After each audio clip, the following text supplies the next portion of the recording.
South India का एक ऐसा राजवंश जिसने 400 सालों तक पूरे साउथ ईस्ट एशिया पर अपना वर्चस्व बना के रखा, और यह इकलौता राजवंश भी रहा पूरे इतिहास में जिसने अकेले पूरे साउथ इंडिया पर अपना कंट्रोल बना के रखा। पिछले कुछ दिनों से चोल साम्राज्य के इतिहास पर खूब बातें हो रही हैं। चलिए, कम से कम बातचीत तो हो रही है, क्योंकि इस देश में मुगलों के अलावा तो किसी की बात ही नहीं होती। ऐसा लगता है मुगल ही थे, बाकी सब जीरो। जबकि सच यह है कि आज से 1250 साल पहले चोल राजाओं ने वो काम कर दिया था जो मुगल तो क्या दुनिया में कोई नहीं कर पाया। इस किंगडम की शुरुआत होती है 848 एडी में। इस किंगडम से पहले साउथ इंडिया में 3 बड़े किंगडम रूल कर रहे थे। पहला था पल्लवा डायनेस्टी जो आंध्र प्रदेश और तमिल भाषाई क्षेत्रों में रूल कर रहे थे। दूसरे थे चेर जो कि आधुनिक केरल के हिस्से में थे। तीसरा था पांड्या जो कि आधुनिक तमिलनाडु के हिस्से में रूल कर रहे थे।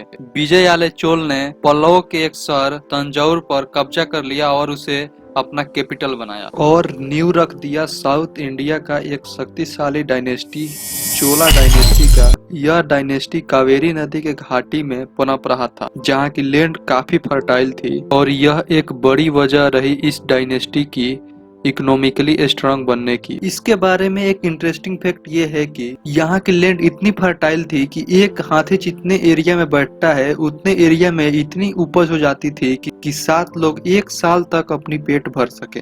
विजयालय के पुत्र आदित्य प्रथम 817 एडी में बनते हैं चोल डायनेस्टी के अगले रूलर, और पल्लवा डायनेस्टी के अपराजिता वर्मन को डिफीट करके पल्लवा डायनेस्टी को अपने कंट्रोल में कर लेते। यही नहीं, एंशिएंट कर्नाटक का एक डायनेस्टी वेस्टर्न गंग डायनेस्टी को भी अपने कब्जे में कर लेते हैं। छोटे से क्षेत्र से शुरू हुआ यह डायनेस्टी लगभग साउथ इंडिया को अपने कब्जे में करते जाता है। अब यहाँ 3 बड़ी डायनेस्टी बचती है, चोल, चेरा और पांड्या। आदित्य प्रथम के बेटे परांतक प्रथम चेर और पांड्या के बीच चल रहे संघर्ष का फायदा उठाकर पांड्या को पूरी तरह से डिफीट करते हैं और अपनी कैपिटल मदुरई को बना लेते हैं, जो पांड्या डायनेस्टी का पहले कैपिटल था। अभी तक इस डायनेस्टी का विस्तार भारत में ही हो रहा था, लेकिन यहाँ से एंट्री होता है इस डायनेस्टी का सबसे प्रतापी राजा राजा प्रथम। अपनी शक्तिशाली नौसेना की सहायता से 993 एडी में ये उत्तरी श्रीलंका को अपने कंट्रोल में ले लेते हैं, और यहाँ से शुरुआत होती है भारत के बॉर्डर के बाहर विजय यात्रा की। यही नहीं, ये लक्षद्वीप और मालदीव के द्वीपों में विजय यात्रा करते हैं। इन्हीं के समय में 1000 एडी में तंजौर में बृहदेश्वर मंदिर का निर्माण कराते हैं, जिसे 2010 में यूनेस्को वर्ल्ड हेरिटेज की सूची में शामिल किया गया। राजेंद्र प्रथम श्रीलंका के साउथ पार्ट पर आक्रमण करते हैं और वहाँ के राजा को डिफीट करके उसे तमिलनाडु भेज देते हैं, जिसकी मृत्यु तमिलनाडु में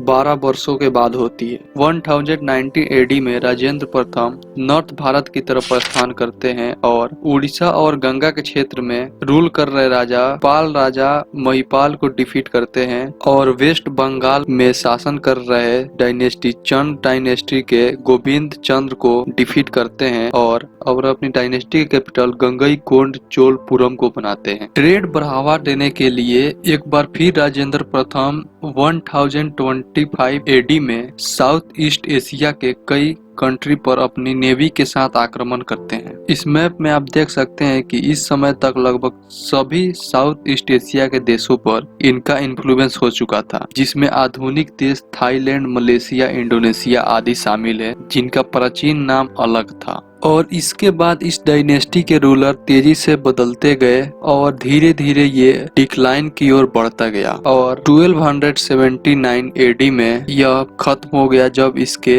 अंतिम रूलर राजेंद्र